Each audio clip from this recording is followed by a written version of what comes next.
take a minute to talk about this alligator Alcatraz, which we shouldn't be calling it alligator Alcatraz. We should be calling it what it is, which is a concentration camp.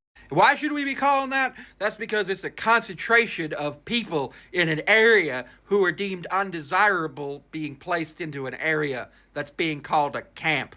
And yes, there are alligators there.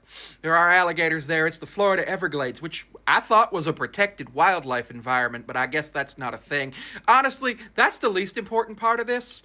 Oh, don't get me wrong, it's still fucking awful, but it's the least important part of this thing because we got people in there who are going to die. They are in cages. There's two ways out of there. You die or you get flown to some other country. And who knows where that country might be. Maybe it's Jamaica, maybe it's Cuba, maybe it's Argentina. Nobody actually knows where they're sending these people. And since the United States has a military base in I think every country except China and North Korea and Russia, you don't know where these people might end up. You also don't know, there's been rumors that there have been shackled bodies falling out of airplanes and washing up in just random places. We don't know for sure if that's related to the shackled up immigrants that they've been placing on flights.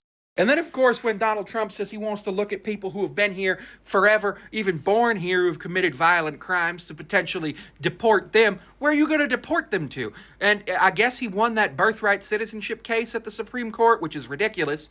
The 14th Amendment guarantees the right of all persons born on the soil of the United States and who are subject to the jurisdiction of it, citizenship. So essentially, that only means the only way you're not guaranteed citizenship under that 14th Amendment is you're a diplomat because you're not subject to the jurisdiction of the United States, or you're an invading army. So I guess they're trying to say that all of the immigrants are invading armies, which doesn't make any sense because they're literally not, but I guess that's what they're trying to say. And then who knows what else they're going to do. I also saw a TikTok that said that somebody who they knew was asked to put incinerators in this place. Incinerators.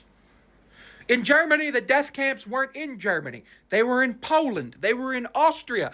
They were in other countries. For some reason, the United States is probably building them here. I mean, we've known that people have died in immigrant detention centers. Everybody was talking about under Trump, under Obama, under Biden, the immigrant detention centers, the kids in cages, and then that sort of led up to this. So we are at the end.